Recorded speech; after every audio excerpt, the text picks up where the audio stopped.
Hey everyone, tonight we are going to do something a little different.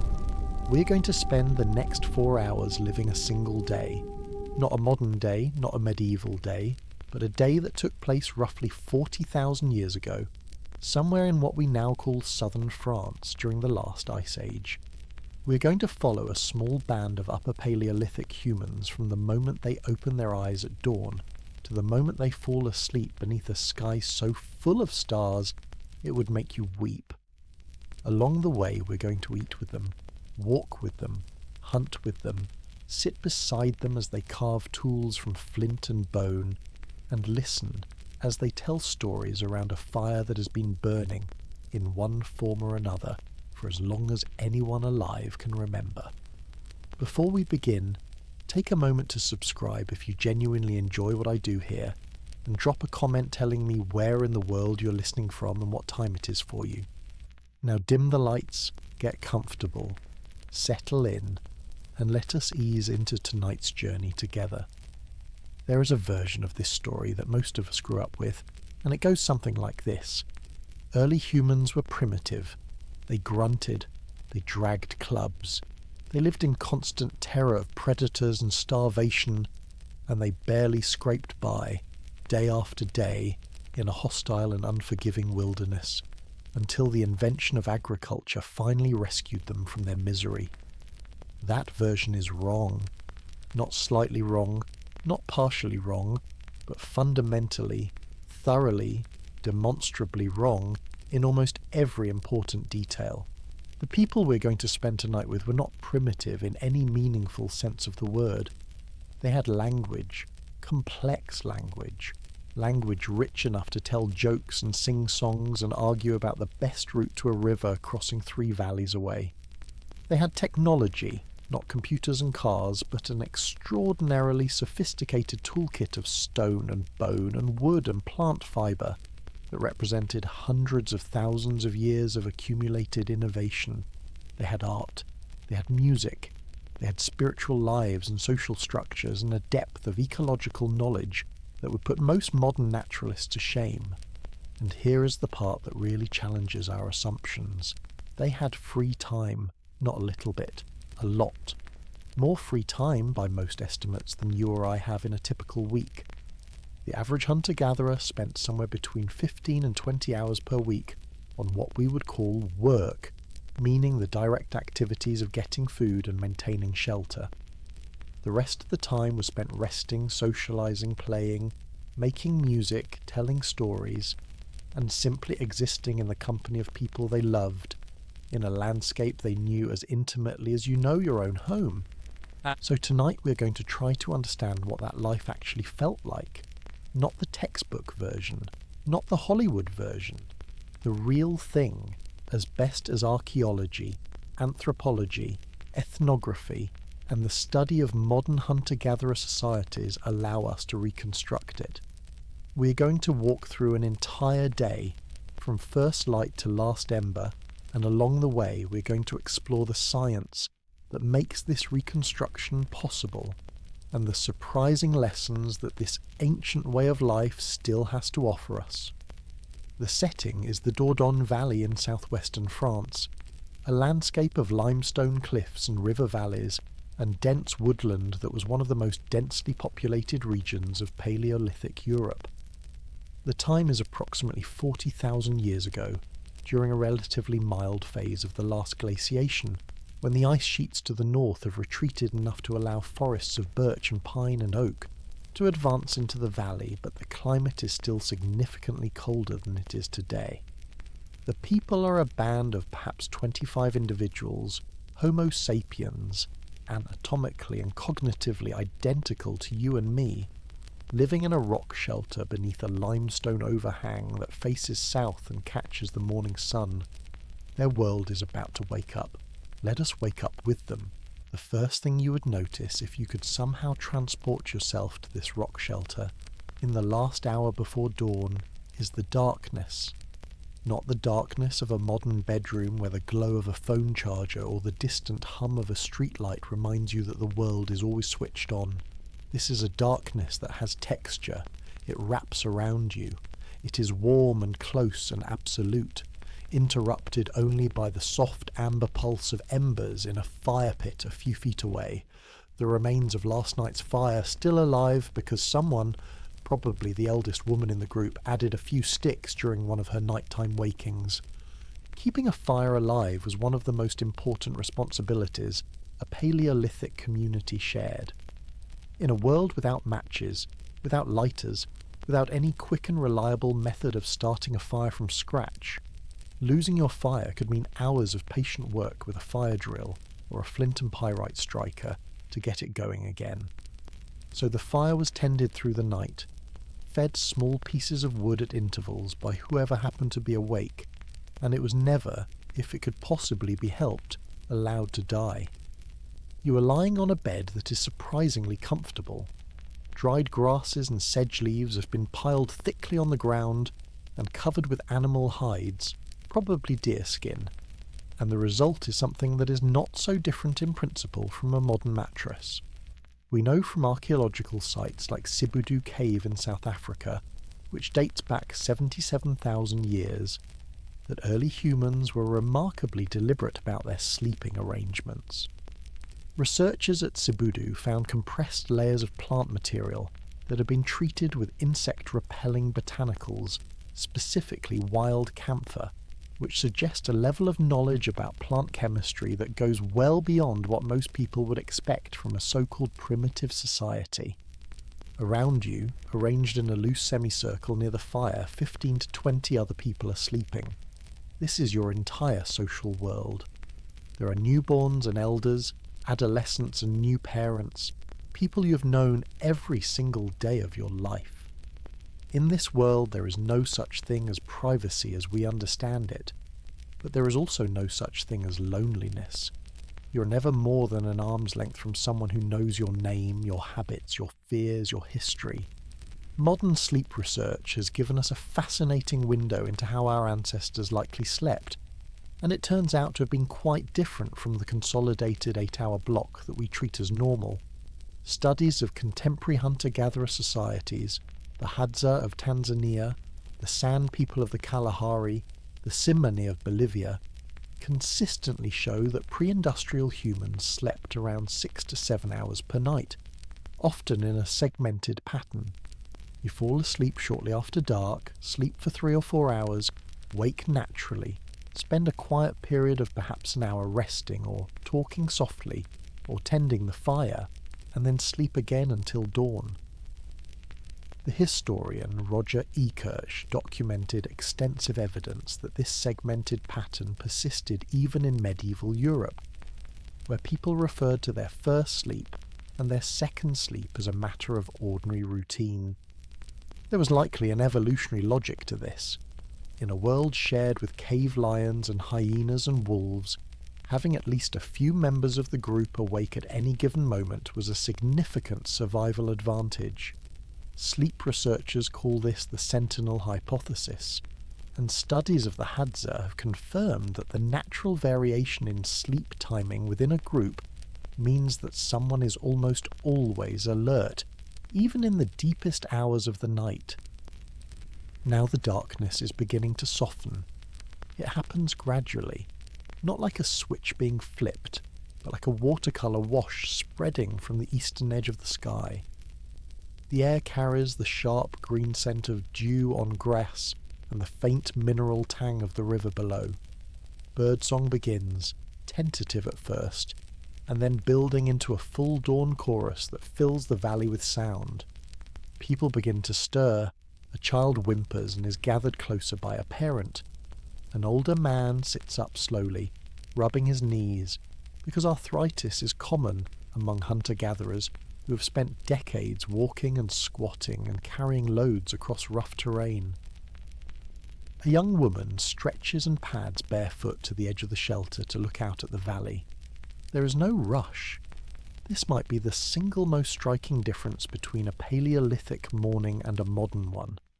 There is no alarm, no schedule, no commute, no meeting at 9 o'clock that you cannot be late for.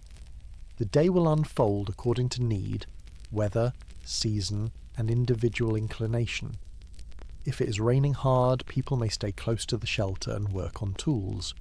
If the weather is fine and food supplies are running low, a group will set out to gather plants or scout for game. But there is no external authority dictating the pace. No clock on the wall, no boss, no deadline. Each day is, in a real sense, self-directed. The first order of business is the fire. Someone coaxes the embers back to full flame, adding tinder and blowing gently until the wood catches. Within minutes the fire is crackling properly, pushing warmth and light into the shelter, and its smoke drifting upward along the rock face tells any observer within a mile that the people in this valley are awake and alive and beginning another day. People drift to the edges of camp to relieve themselves, always downhill, always away from the water source, and this is not accidental. Studies of modern hunter-gatherer camps show consistent spatial organisation. Sleeping areas, cooking areas, tool-working areas, and waste disposal are all kept separate, a pattern so consistent across cultures and continents that archaeologists use it to identify ancient campsites. The anthropologist Lewis Binford called this site structure, and it reflects a sophisticated understanding of hygiene and community health that predates germ theory by tens of thousands of years. Water is fetched from the river. If the group has containers, and they almost certainly do, animal bladders or tightly woven plant fibre baskets sealed with pine resin or ostrich eggshell canteens, someone makes the short walk down and carries water back. Children, already awake and already brimming with the inexhaustible energy that seems to be a universal feature of childhood in every culture and every era, are chasing each other around the shelter and poking at the fire with sticks and beginning the endless process of exploring and testing and learning that will consume most of their waking hours for years to come. In hunter-gatherer societies, children are given a degree of freedom that would make most modern parents nervous. They are rarely punished, almost never forced to do formal work before adolescence, and their play, which often mimics adult activities like tracking and gathering and tool-making, is understood to be their primary form of education. They learn by doing, by watching, by failing and trying again, in a social environment where adults are always nearby but not constantly intervening. And so the morning begins, not with an alarm clock, not with a to-do list, but with light and warmth and the quiet, unhurried rhythm of waking among people who know you, in a place you know, under a sky that has looked exactly like this for as long as anyone can remember. There is a popular image of prehistoric eating that involves a hairy, hunched figure tearing into a raw slab of meat with their bare teeth. It is vivid, and it is memorable, and it is almost entirely wrong. The reality of what Paleolithic people ate, and how they prepared it, and how they thought about food, was far more varied, far more sophisticated, and far more interesting than the cartoon version. Let us start with a range of foods that were available. Archaeological evidence from residues on stone tools, from isotopic analysis of ancient bones, from preserved plant remains in hearths, and from coprolites, which is the scientific term for fossilized feces, tells us that Upper Paleolithic humans ate an enormous variety of foods. The list includes roots, tubers, bulbs, nuts, seeds, berries, fruits, leafy greens, mushrooms, bark, flowers, certain types of lichen, and insects, alongside the meat that tends to dominate popular accounts. Plants formed a major part of the diet, and this is the point that most popular accounts get wrong. In many environments, plant foods may have made up 60 to 80% of total caloric intake. Consider nuts alone. Hazelnuts were abundant across Paleolithic Europe, and we find them in enormous quantities at archaeological sites, not scattered randomly, but concentrated in storage pits and processing areas that suggest systematic harvesting and preservation for later use. At the Mesolithic site of Colonsay in Scotland, archaeologists found over 100,000 hazelnut shell fragments in a single deposit. These people were not casually snacking. They were running a food production operation. Meat was important, but not dominant in the way we imagine. The large game animals available in Ice Age Europe included red deer, roe deer, wild boar, aurochs, horses, ibex and reindeer in more northerly regions. Successful hunts of large animals were separated by days or sometimes weeks, and the caloric return from gathering was far more reliable on a day-to-day basis. Fish and shellfish were also significant, particularly for groups living near water. At some coastal sites, mollusk shells are found in such volume that they clearly represent a staple food rather than an occasional treat. Insects deserve a mention too. While direct archaeological evidence is scarce because insect remains do not preserve well, ethnographic studies of every modern hunter-gatherer society on Earth show that insect consumption is widespread and nutritionally significant. Termites, grubs, caterpillars, locusts, and above all honey, are prized foods across traditional societies worldwide. By 40,000 years ago, cooking was a well-established technology, and some researchers argue that the regular use of fire for cooking goes back hundreds of thousands of years, possibly to Homo erectus. The biological anthropologist Richard Wrangham has argued persuasively that cooking itself was a driving force in human evolution, because cooked food yields significantly more calories than raw food, which allowed our ancestors to develop larger brains and smaller digestive systems.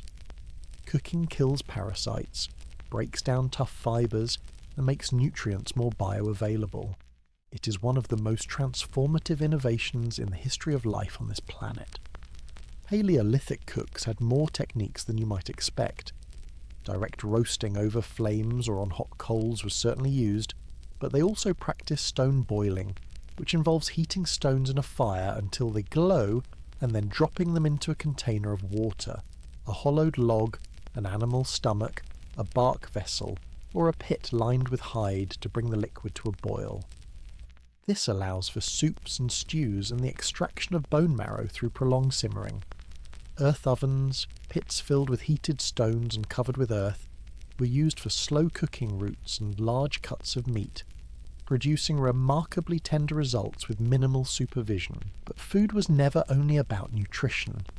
In every human society ever studied, eating is a deeply social act, and there is every reason to believe this was true in the deep past. Among modern hunter-gatherers, food sharing follows elaborate norms and expectations. Large game is almost universally shared across the entire band. The successful hunter rarely keeps more than a modest portion for their own family. This practice serves as a form of social insurance, because by sharing today you create an obligation that will be honoured when you are the one who comes home empty-handed tomorrow. Around the morning fire, food is distributed and stories are told, and the bonds that hold the group together are quietly reinforced. A mother feeds her toddler small pieces of softened root. Two teenagers argue over the last handful of berries. An elder recounts the story of a hunt that happened years ago, embellishing slightly, as elders always do. These unremarkable moments are the fabric of social life. They are what holds a community together across the seasons and the years and the generations. As stomachs fill and the sun climbs higher, attention begins to turn to the work of the day. For many in the group, that work will mean gathering, and gathering, far from the passive and simple activity that the word might suggest, is where the real genius of Paleolithic survival reveals itself. If you could observe a typical day in the life of an Upper Paleolithic band, one of the first things you would notice is how much of the group's energy was directed not toward hunting, but toward gathering. The image of the prehistoric hunter striding across the landscape with a spear on his shoulder has dominated our imagination for so long that we have forgotten to ask who was actually keeping the group fed on all the days when the hunt failed, which was most days. Gathering, the systematic collection of plant foods, small animals, insects, shellfish, eggs, and other non-hunted resources, was the foundation upon which all of Paleolithic life was built. It was the reliable income, the steady paycheck, the constant that everything else depended on. Hunting provided occasional windfalls. Gathering kept people alive. The traditional model of men hunting and women gathering is a simplification, though not an entirely incorrect one. Ethnographic data from modern hunter-gatherer societies shows a general pattern in which women, often accompanied by children and older individuals, are the primary gatherers, while men focus more on hunting. But the division is far from rigid. Men gather too, especially when hunting is slow. Women in some societies participate in communal hunts and trapping. Children of both sexes begin learning to identify edible plants from a very young age, and elderly individuals who can no longer manage the physical demands of hunting often become invaluable gatherers, bringing decades of accumulated botanical knowledge to the task. Recent archaeological discoveries have also complicated the picture. Burials from the Americas and elsewhere have revealed female skeletons interred with hunting tools, and use-wear analysis on implements from various sites shows patterns consistent with a range of activities regardless of the presumed sex of the user. Perhaps the most remarkable aspect of gathering is the depth of knowledge it requires.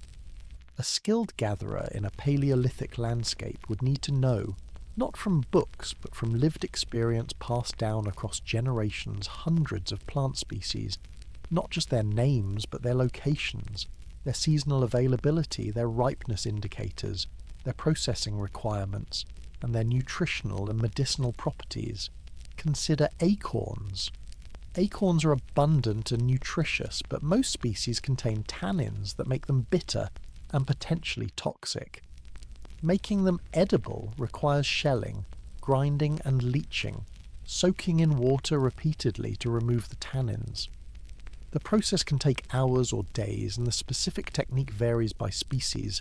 It is a technology as sophisticated as any modern food processing method, transmitted orally across thousands of years.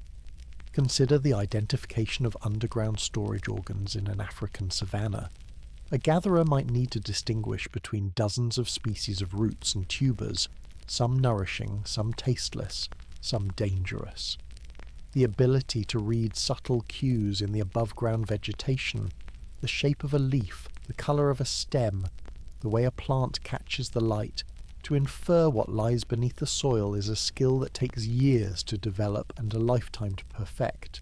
The ethnobotanist Gary Naban has described indigenous plant knowledge as representing tens of thousands of years of accumulated empirical research, a parallel tradition of science, developed independently of the Western academic model, but no less rigorous in its methods and no less valuable in its results.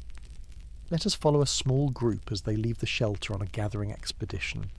It is mid-morning, warm and bright.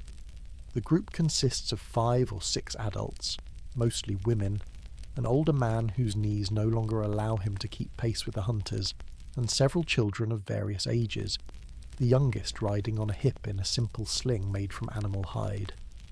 They move through the landscape with a purpose and familiarity that comes from deep knowledge. The route is not random. They know exactly where they're going, to a south-facing slope where wild onion grows in abundance at this time of year, then to a grove of hazel trees where squirrels have cached nuts that can be raided, then along the stream where cattails and wild lettuce grow in the damp ground. They have walked variations of this route hundreds of times. They know every stone, every tree, every bend in the path. The pace is unhurried. There is conversation, much of it directed at the children. Look at this plant. See how the leaves are different from that one. That one you can eat. That one will make you sick.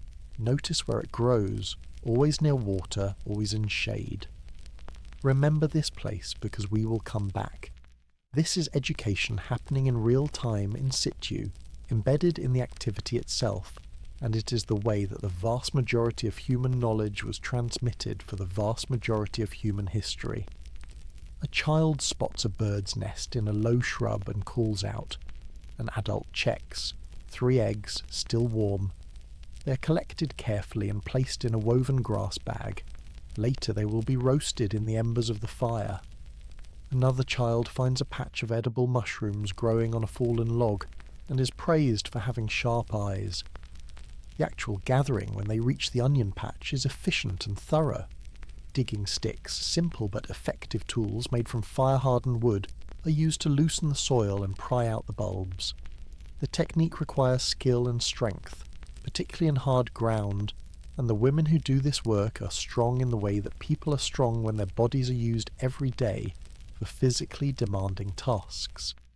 Within an hour, the group has collected enough food to feed the band for the day, along with handfuls of greens, several types of berries, and a clutch of mushrooms identified with confidence by the oldest woman in the group, who's been gathering from this landscape for 40 years.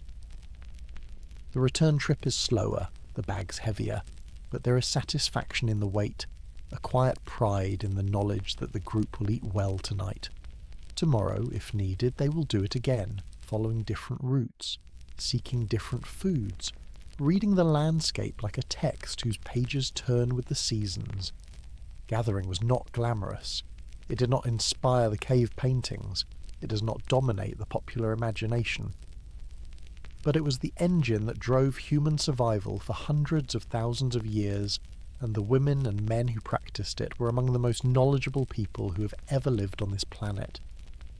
Now, though, let us turn to the activity that has captured far more attention, though it occupied far less of the actual schedule. Let us talk about the hunt.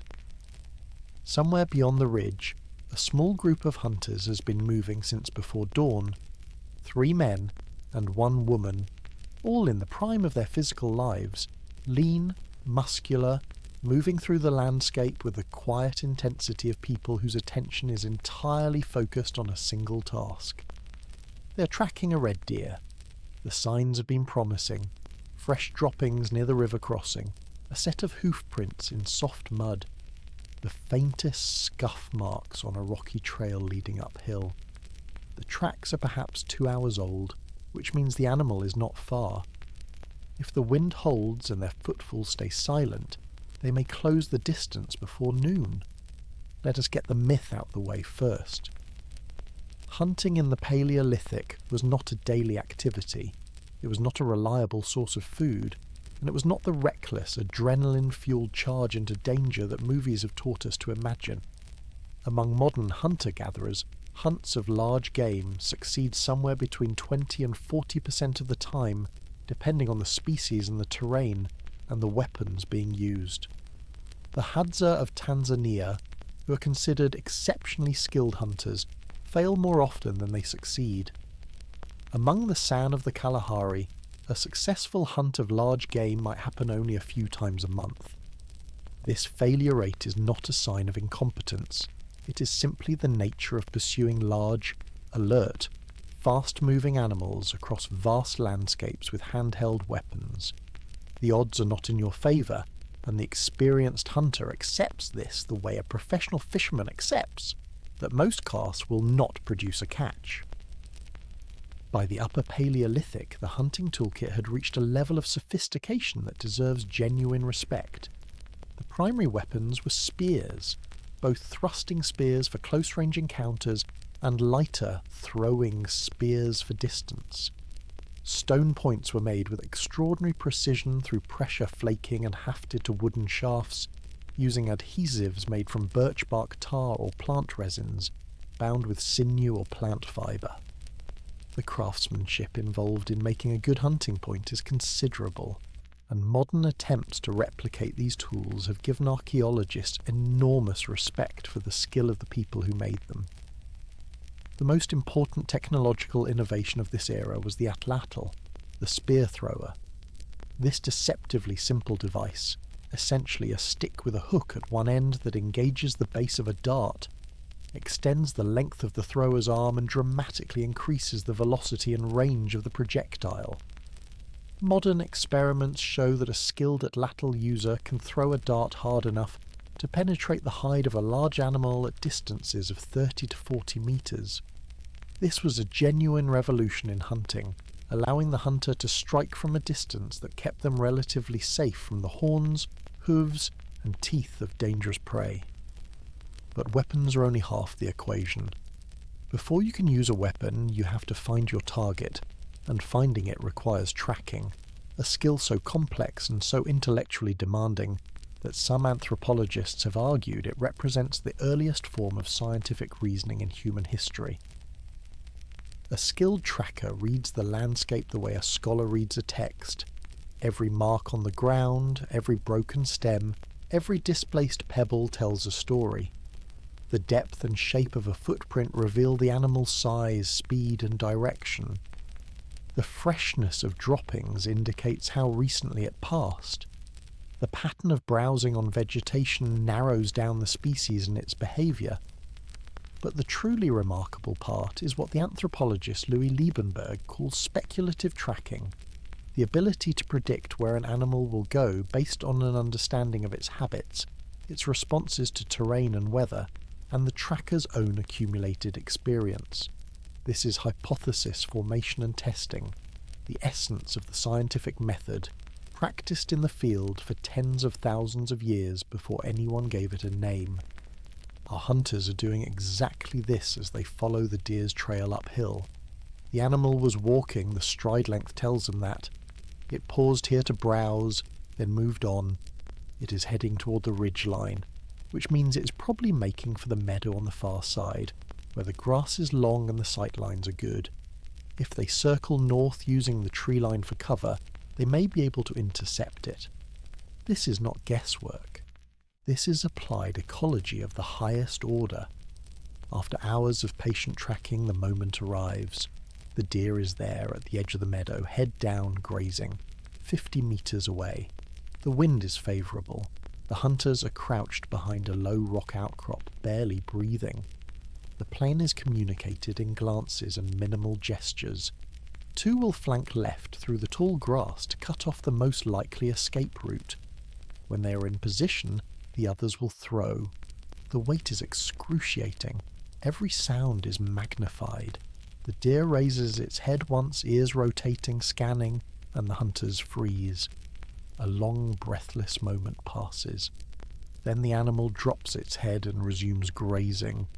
A nod. The spears are thrown. The first misses. The second strikes the animal in the flank, not a killing blow, but enough to wound. The deer bolts, but its stride is uneven. It will not run far. The hunters follow at a measured pace, knowing that the wound will slow it, that exhaustion and blood loss will do the work. This is persistence hunting, not outrunning the prey, but outlasting it. Within an hour the deer has been found and finished, and the long process of field butchery begins. Every part of the animal will be used: meat for food, hide for clothing and bedding, sinew for thread and bindings, bones for tools, antlers for flint knapping, stomach and bladder for water containers, brain for tanning leather. In the Paleolithic economy, waste is a concept that barely exists. We should not romanticize this. The kill is violent and visceral in a way that modern food systems carefully insulate us from. And there is evidence from ethnographic studies and from the art and ritual practices of prehistoric peoples that the act of killing a large animal carried real emotional and spiritual weight. Many hunter-gatherer societies practice rituals of respect or apology toward the animals they take. These reflect a worldview in which animals are understood as beings with their own agency, whose death is a gift that must be acknowledged. The extraordinary animal paintings in caves like Lascaux and Chauvet may represent, among other things, this complex relationship between human hunters and the creatures their lives depended on. The meat is being carried back to camp now, distributed among several people to share the load. There will be quiet celebration tonight, the story of the hunt told and retold around the fire, growing slightly more dramatic with each telling, as hunting stories always do. Meanwhile, back at the shelter, another kind of work has been going on. Quieter, less dramatic, but every bit as essential. People have been making things. Back at the rock shelter, while the hunters have been away and the gatherers have been working the hillsides, a different kind of activity has been unfolding. Near the back of the overhang, where the light is good and the wind is blocked. Several people are working at what can only be called manufacturing. They are making things, and the things they are making are extraordinary. The most visible and most archaeologically famous of these activities is stone knapping, the art and science of shaping stone into tools by controlled fracture. I use the word art deliberately because that is what it is. Modern experimental archaeologists who try to replicate Paleolithic stone tools consistently report that it takes years of dedicated practice to achieve even basic competence, and the finest Upper Paleolithic toolmakers achieved results that experienced modern knappers struggle to match. The preferred material in much of Paleolithic Europe was flint, a type of microcrystalline quartz that fractures in smooth, predictable curves when struck with precisely the right force at precisely the right angle. Good flint was a valuable resource. We know from the archaeological record that high-quality stone was transported over distances of hundreds of kilometres, which tells us something important about trade networks and about the value that these communities placed on their raw materials. The basic technique involves striking a core of raw flint with a hammerstone to remove flakes. The flakes themselves, with their razor-sharp edges, are functional cutting tools. But the real sophistication comes in the production of blades, long narrow flakes with parallel edges struck from carefully prepared cores using a technique called indirect percussion, where a bone or antler punch is positioned on the core and struck from above. Upper Paleolithic blade technology was a genuine revolution in efficiency. A single core could yield dozens of usable blades, each one a ready-made knife. Compared to earlier stoneworking traditions, this approach extracted several times more cutting edge from the same volume of raw stone. Beyond blades, the toolkit included an astonishing variety of specialised implements: burins for engraving bone and antler, end scrapers for cleaning and softening hides, leaf-shaped points for spear tips, awls for piercing leather, composite tools that married stone elements to wooden, or bone handles with natural adhesives. Each of these tools represents a specific solution to a specific problem, refined over thousands of years of trial and error, and passed from teacher to student across countless generations. Stone was not the only material being worked. The Upper Paleolithic saw a dramatic expansion in the use of organic materials, bone, antler, ivory and plant fibres for tools and ornaments and everyday objects. Bone needles from this period are sometimes so fine and delicate that they would not look out of place in a modern sewing kit, and their existence tells us something critically important.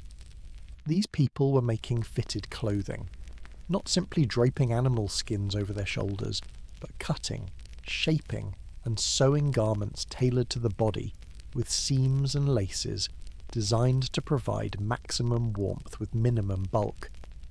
In the cold climates of Ice Age Europe, this was not a luxury. It was a survival requirement. Antler was carved into spear points, hooks, and the shafts of atlatls. Some of these objects are decorated with engravings of animals rendered in flowing naturalistic lines, geometric patterns of dots and zigzags, and abstract designs whose meaning we can only guess at. The decorations were not afterthoughts. They were integral to the objects, which suggests that beauty and function were not separate categories in the Paleolithic mind. Ivory from mammoth tusks was shaped into beads, pendants, figurines, and musical instruments. The Venus figurines, those small, often voluptuous female forms carved from ivory or stone or clay, are among the most famous artifacts of the entire Paleolithic period. Their purpose is debated endlessly: fertility symbols, goddess figures, self-portraits, teaching aids, toys. The truth is nobody knows, and the vigorous disagreement among experts on this question is itself a testament to how much complexity and ambiguity these objects contain. What should not be overlooked is the pleasure involved in this work. The care lavished on surfaces, the polish, the symmetry, the carefully chosen colours of stone and shell, these speak to an aesthetic sensibility that went well beyond what survival required. People made things beautiful because making beautiful things is satisfying. That impulse, the desire to create something that pleases the eye and the hand, is not a modern invention. It is at least 40,000 years old and probably much older. The crafting work was also social. Knapping and carving and hide processing were communal activities, performed in the company of others, accompanied by conversation and teaching and gossip. The workshop was as much a social space as a production facility, a place where skills were transmitted, news was shared, jokes were told, and the slow, satisfying labour of turning raw material into useful and beautiful objects filled the hours of the day. And when the work was done, or sometimes well before it was done because not everything that needed doing was urgent, there was time for something else, something that might genuinely surprise you. Rest, leisure, doing absolutely nothing that a modern person would classify as productive, and there was quite a lot of it. Here is perhaps the single most counterintuitive fact about Paleolithic life, the fact that overturns the deepest assumptions most people hold about what it meant to be human before civilization. Our prehistoric ancestors had more free time than we do, not slightly more, significantly more. When the anthropologist Marshall Salins published his landmark essay The Original Affluent Society in 1968, he upended decades of conventional wisdom about prehistoric existence. The standard narrative, inherited from Thomas Hobbes and reinforced by generations of economists and social theorists, held that life before civilization was, in Hobbes's famous phrase, solitary, poor, nasty, brutish, and short. The invention of agriculture and later industry was supposed to have been a liberation from the grinding misery of the hunting and gathering life. Salins argued the opposite. Drawing on fieldwork data from the San people of the Kalahari and the Australian Aborigines, he demonstrated that hunter-gatherers typically worked far fewer hours than people in agricultural or industrial societies. The San spent roughly 15 to 20 hours per week on food-related activities, hunting, gathering and processing combined. The rest of their time was spent resting, socializing, playing, making music, visiting relatives, telling stories, and doing the kinds of things that modern people call leisure, but that hunter-gatherers simply call life. More recent studies by anthropologists, including James Sussman and Vivek Venkataraman, have broadly confirmed this picture while adding nuance. Work hours vary by season and environment and culture, but the general pattern holds. Hunter-gatherers spend less time on subsistence than farmers or office workers, and the time they do spend on it is not experienced as labour in the way we understand the term. It is not separated from social life. It is not performed under coercion. It is not experienced as tedious or alienating. When a group of women goes gathering, they are working, but they are also talking and laughing and teaching the children and enjoying the landscape. The line between work and leisure is blurred to the point of near invisibility. Imagine an afternoon in the shelter. The morning's gathering is done. The hunters are still out or have returned with a modest catch. Food has been processed and a meal is underway, simmering in a stone-boiled broth that requires only occasional stirring. The children are fed. The weather is mild, and for the next several hours there is simply nothing that needs doing right away. Some people nap. Napping, that most stigmatized activity in our productivity-obsessed culture, was almost certainly a routine feature of daily life for most of human history. In warm climates, the midday heat makes strenuous exertion inadvisable. In temperate climates, the absence of artificial scheduling means people rest when their bodies tell them to, without guilt, without anxiety, without the nagging feeling that they should be doing something more useful. Sleep when tired, eat when hungry, rest when the body asks for rest. These are the rhythms our biology was designed for. Others spend the time talking. Conversation, long, unhurried, wide-ranging conversation, is one of the defining features of hunter-gatherer life, and one of the things that anthropologists who live with such groups consistently remark upon.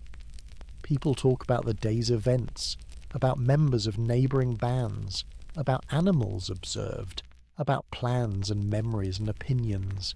They gossip extensively and enthusiastically as human beings have always done and always will. The anthropologist Robin Dunbar has argued that language itself evolved primarily as a tool for social bonding, a kind of vocal grooming that allows humans to maintain the large social networks our species depends on. If Dunbar is right, then these long, lazy afternoons of conversation are not idle chatter. They are the very activity that language was designed for. Games are played. We do not know the specifics of Paleolithic games, but every human culture ever studied has games, and there is no reason whatsoever to think our ancestors were an exception.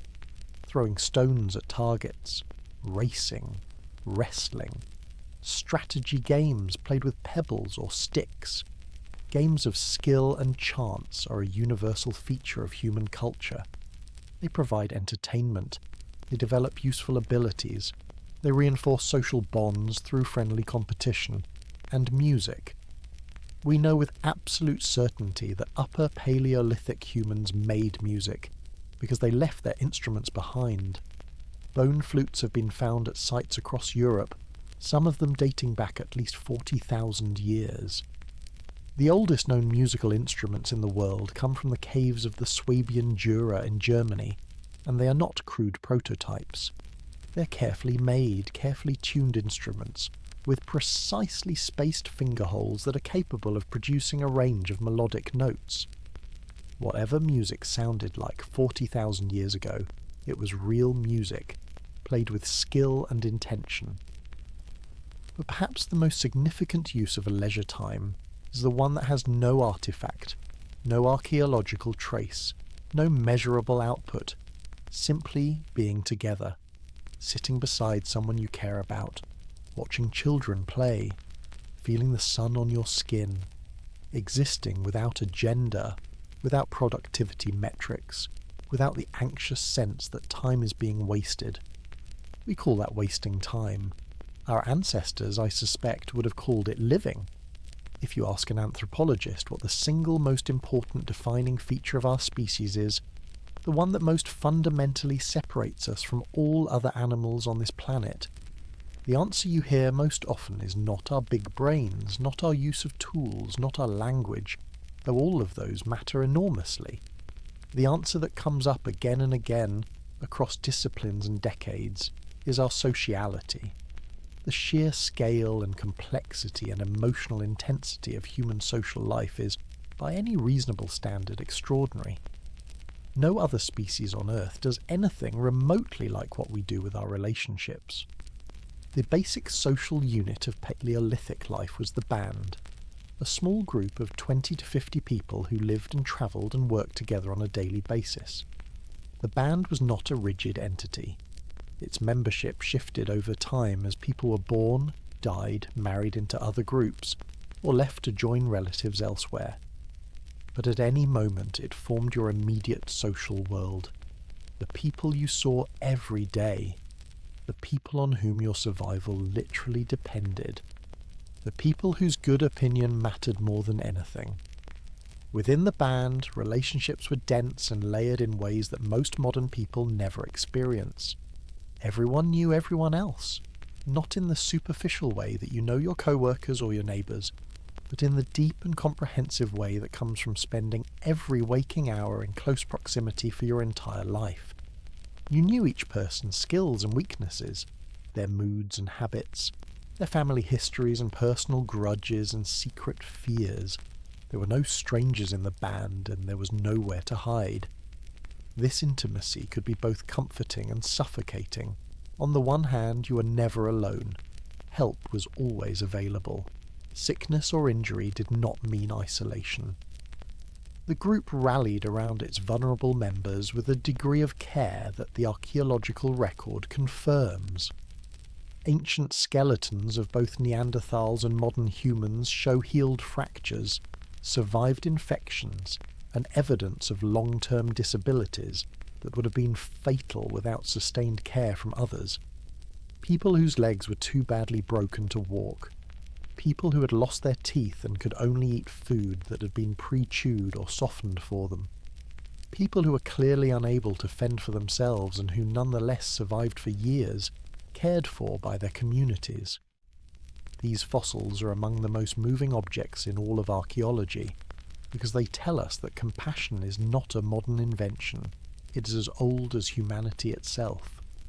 On the other hand, conflict was inevitable. In any group of humans living in close quarters, there will be disagreements about food distribution, about romantic partners, about perceived slights, and accumulated resentments, and the thousand small frictions that arise when people cannot get away from each other. And in a band with no formal authority, no police force, no legal system, conflict resolution was a matter of social skill and collective pressure rather than institutional power. Hunter-gatherer societies are famously egalitarian, not in the sense that everyone is identical in skill or influence, but in the structural sense that no individual has institutionalized, inherited coercive power over others. There are no chiefs in the Paleolithic, no kings, no bosses. Decision-making is collective, based on discussion and consensus rather than command. This does not mean that everyone has equal influence. Some people carry more weight because of their experience, their skill, their charisma, or their generosity. But their influence is earned, and it can be withdrawn at any time.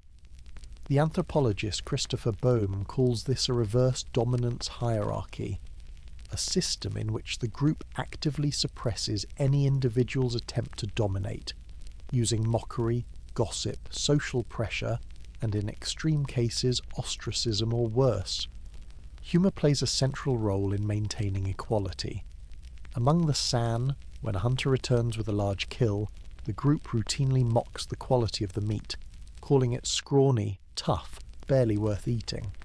This practice, known as insulting the meat, is not cruelty. It is a social mechanism designed to prevent arrogance and reinforce the norms of humility and sharing that hold the community together. The successful hunter is expected to accept the ribbing with good grace, downplaying his own achievement because no one person is allowed to set themselves above the group. When genuine conflict arise, they are managed through a combination of mediation, humour, discussion, temporary avoidance, and the fluid structure of band membership itself. If two people simply cannot get along, one of them may join a different band, at least temporarily. This flexibility is itself a conflict resolution mechanism, a social pressure valve that prevents tensions from building to the point of violence. Beyond the immediate band, Paleolithic people maintained a wider social network, a web of relationships extending across multiple bands and across considerable distances. These connections were maintained through seasonal gatherings, visits, marriages between bands, and the exchange of gifts and raw materials. We see evidence of these networks everywhere in the archaeology. Shells from the Mediterranean showing up at sites hundreds of kilometres inland. Flint from known quarries appearing at distant camps. Stylistic similarities in tools and ornaments linking sites across wide regions.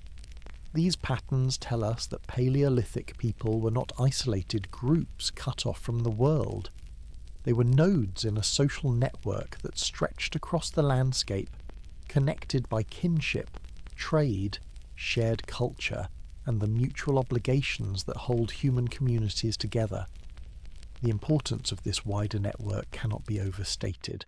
In a world where local conditions could change rapidly, a drought, a disease, a failed hunting season, having allies and relatives in other groups was survival insurance.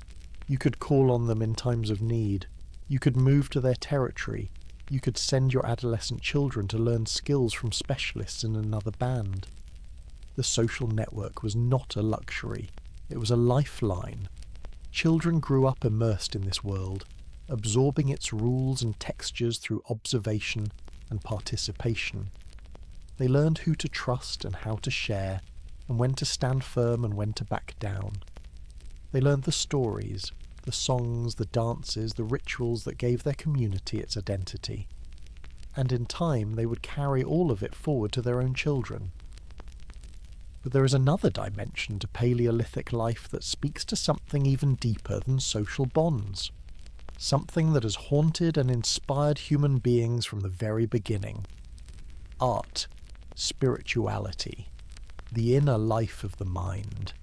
Deep underground, in a place where natural light has never reached and never will, something astonishing exists.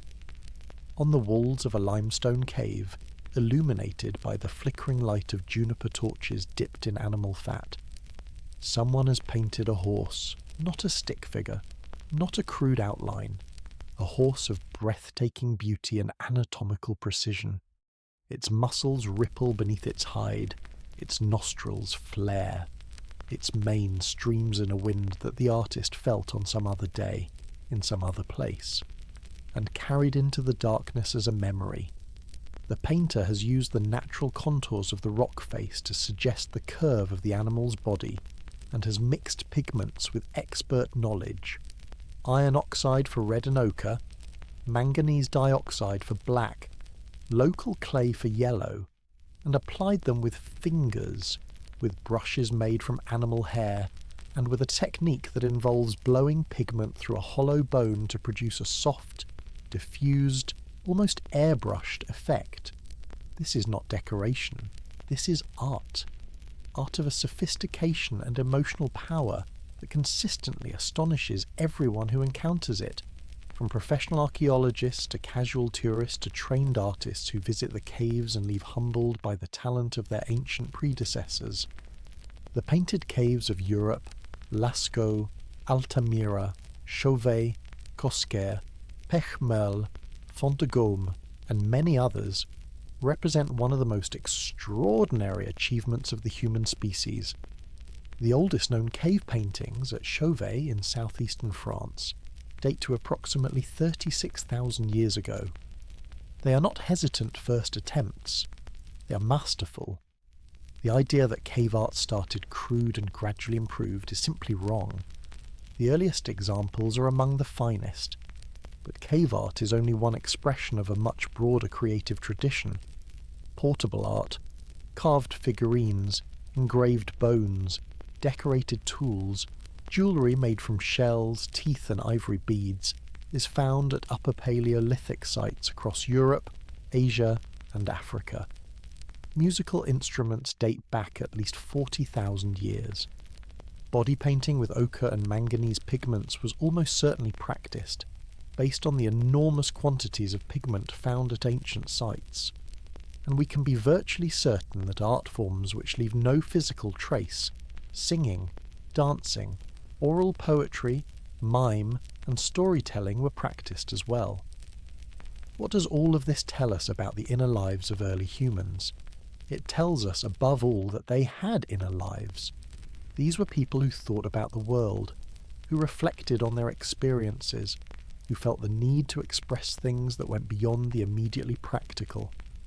The act of painting a horse on a cave wall deep underground, an act that required planning, preparation, considerable skill, and sustained effort, all for an image that would be seen by few and that served no obvious utilitarian function, is an act of pure meaning-making. It is evidence that the people who did it were grappling with the same fundamental human need that drives artists today, the need to capture something about experience that words alone cannot hold. The question of Paleolithic religion is one of the most debated topics in all of archaeology, and we should be honest about the limits of our knowledge. We cannot reconstruct the myths or cosmologies or theological beliefs of people who left no written records. The evidence is fragmentary and ambiguous and susceptible to multiple interpretations. Caution is warranted. but we can say certain things with reasonable confidence. Upper Paleolithic humans engaged in deliberate ritual behaviour. They buried their dead, often with grave goods, tools, ornaments, pigments, flowers, food, arranged in ways that suggest intent and meaning. Some cave spaces appear to have been used for ceremonial rather than practical purposes, with paintings located in places that are extraordinarily difficult to reach, narrow passages, low crawl spaces, vertical shafts, suggesting that the journey to the images was itself part of the experience, perhaps a form of initiation or spiritual ordeal. They use symbols, personal ornaments, beads, pendants, pigments applied to the body, are well established by 40,000 years ago and communicate information about identity, status, group membership, and perhaps spiritual affiliation. The existence of shared symbolic systems, agreed upon meanings attached to specific objects and images, implies a capacity for abstract thought that is quintessentially human. Some researchers, most notably the archaeologist David Lewis Williams, have proposed that the geometric patterns found alongside animal images in many caves, dots, zigzags, spirals, grids, resemble the visual phenomena experienced during trance states, and that cave art may be connected to shamanic practices. This is controversial, but consistent with what we know about the role of altered states of consciousness in the spiritual lives of many traditional societies around the world. Whatever the details of their beliefs, it is clear that early humans inhabited a world saturated with meaning, a world in which the landscape, the animals, the seasons, and the stars were not raw material to be exploited, but elements of a larger story that gave shape and purpose to existence. They were fully modern minds, as creative and questioning and haunted by mystery as our own, living without writing, without institutions, without any of the structures we depend on, and finding meaning anyway. Finding it in paint and bone and firelight and song and the faces of the people they loved. The day is growing late now. The light outside has turned golden, then amber, then the deep blue of approaching dusk. It is time to return to the shelter, to the warmth of the group, to the fire. Evening is coming. The sun is dropping below the ridgeline and the sky above the valley is performing its nightly transformation. A slow-motion painting in gold and rose and purple, and the deepening blue that will soon give way to the first stars. The air cools rapidly as the earth's warmth radiates upward into the cloudless sky, and in the rock shelter beneath the limestone overhang, the fire has been built up to its evening peak, a generous blaze that pushes back the encroaching darkness and pulls the group together like a gravitational force. This is the most important hour of the Paleolithic day, the hour of the fire. The anthropologist Polly Wiesner spent decades studying the Yu Huanzi San people of the Kalahari, and she conducted a revealing analysis of how conversation shifts between day and night. During the day, she found most talk is practical: food, logistics, complaints, planning. But at night, by the fire, the character of conversation changes dramatically. Nighttime talk is dominated by stories.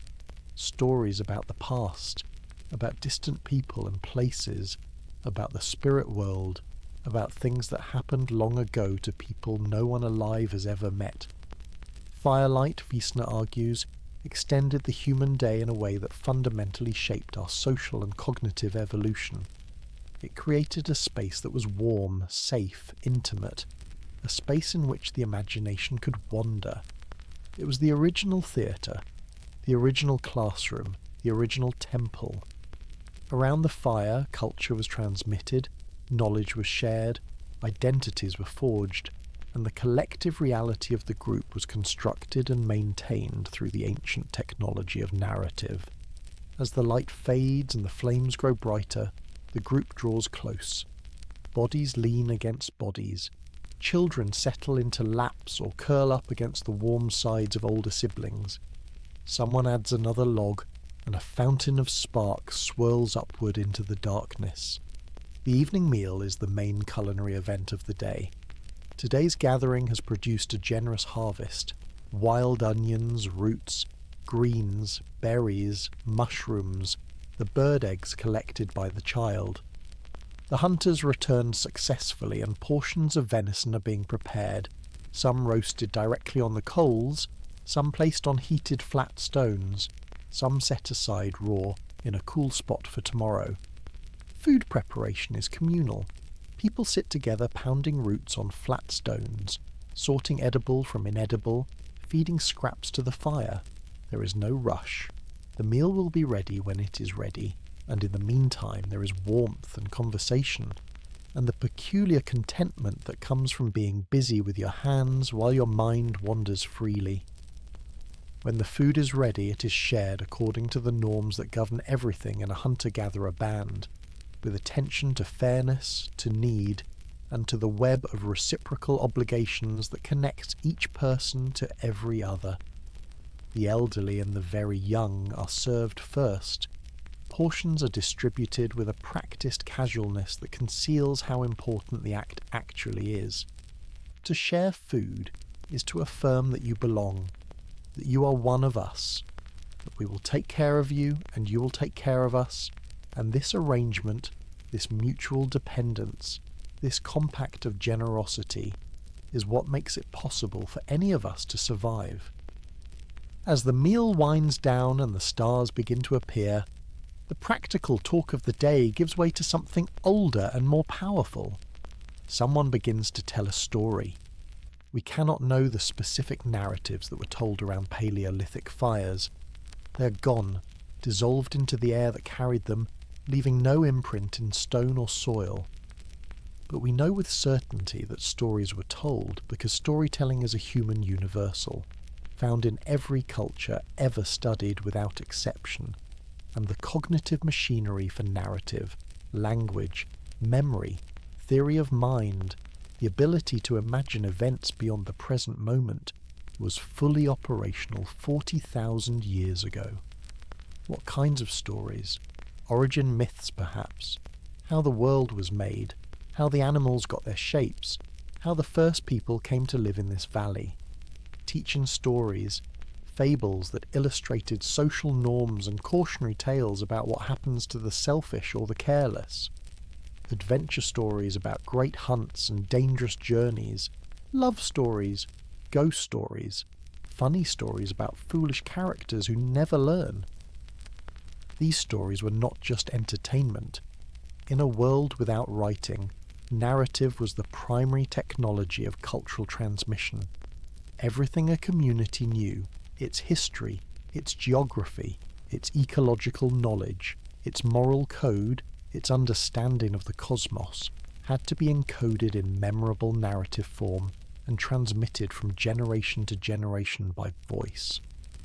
The storyteller was the community's library, its school, its church, and its newspaper all at once. The fire burns lower, the stories wind down. Children have fallen asleep in their parents' arms, their small bodies warm and trusting.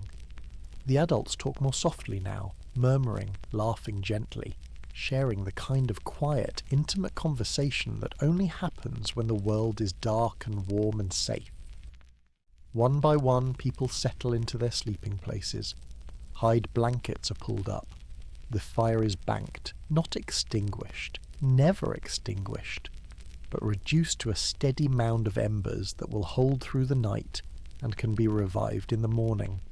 And slowly, gently the camp falls asleep. Outside, the world continues. The river murmurs in the darkness. An owl calls from the ridge. A fox picks its way along the hillside, pausing to test the air before moving on. The stars wheel overhead in their ancient, unhurried procession. The same stars that will wheel over this same landscape for another 40,000 years, watching as the people beneath them build cities and empires and satellites and smartphones, never quite forgetting the fire, the shelter, the sound of a story told in the dark. Sleep now. Let the warmth and the quiet carry you down, just as they did all those thousands of years ago. 2 hours, 9 minutes and 4 seconds. Conclusion. What we can learn from our ancestors. We've spent the last several hours living a day that no longer exists. A day without cities, without agriculture, without writing or money or government, in a world that was by almost every material measure harder and more dangerous than our own. And yet there is something in the life we have described that speaks to something deep inside us. Something that resonates. Something that feels, even from this distance, not better necessarily, but more natural, more aligned with the kind of animal we actually are. What can we learn from a day in the life of our Paleolithic ancestors? Not that we should abandon modern civilization and go back to hunting and gathering. That is neither possible nor desirable. Modern life has given us medicine, literacy, human rights, science, the ability to communicate across oceans and preserve knowledge for centuries. These are real and enormous gains. But the Paleolithic day holds some lessons, and they are worth sitting with. The first is a lesson about time. Our ancestors lived without clocks, without schedules, without the constant low-grade anxiety of minutes ticking away and deadlines approaching. Their days were structured by the sun, the seasons, the rhythms of the body, not by the demands of an economy that never sleeps, and they had, by our standards, an extraordinary abundance of unstructured time. We do not. The average person in an industrialized country works more hours per week than the average hunter-gatherer, and fills most of the remaining hours with screens, obligations, and the nagging sense that there is never quite enough time for anything. Researchers call this a time famine. It is not natural. It is not how the human organism was built to operate. The second lesson is about community. Our ancestors lived embedded in a web of deep, face-to-face, lifelong relationships. They were known. They were needed. Solitude was rare and loneliness was nearly impossible. Modern life offers many things that Paleolithic life did not. Freedom, mobility, privacy, choice. But it has also produced an epidemic of loneliness and social isolation that our ancestors would have found incomprehensible. We are wired for connection, for belonging, for the kind of sustained, intimate presence that a campfire provides, and a social media feed does not. The third lesson is about enough. Our ancestors owned almost nothing, what they could carry on their backs and no more. Yet they did not experience this as deprivation. Their needs were modest, their environment was rich, and their conception of the good life was built around relationships and rest and meaning, not accumulation.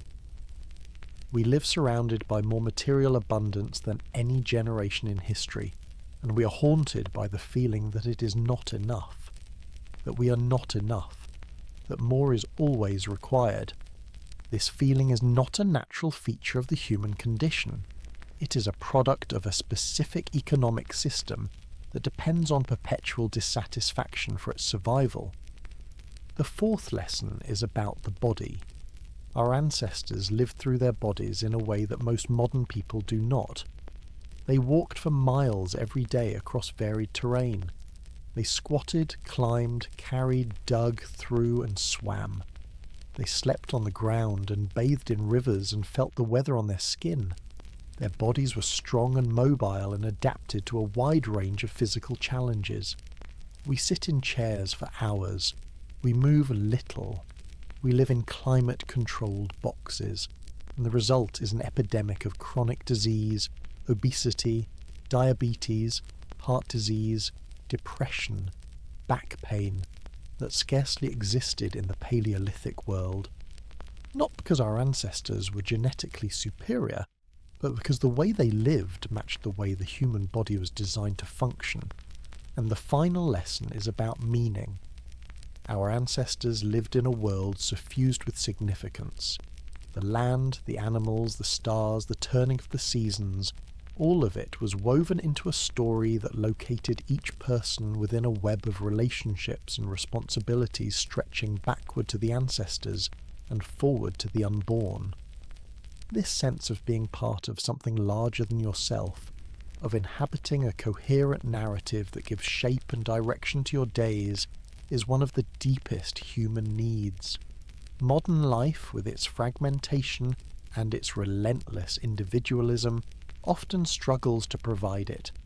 40,000 years is a long time by human standards, but in evolutionary terms it is nothing, a blink. The people we have spent this evening with, the gatherer reading the hillside like a book, the hunter tracking deer through the morning mist, the napper shaping flint by the fire, the mother nursing her child beneath the stars, these people were us. Genetically, cognitively, emotionally, they were us. They laughed at the same kinds of things. They loved their children with the same ferocity. They looked up at the same sky and felt the same wonder and the same loneliness and the same stubborn, beautiful need to make sense of it all. We have not changed.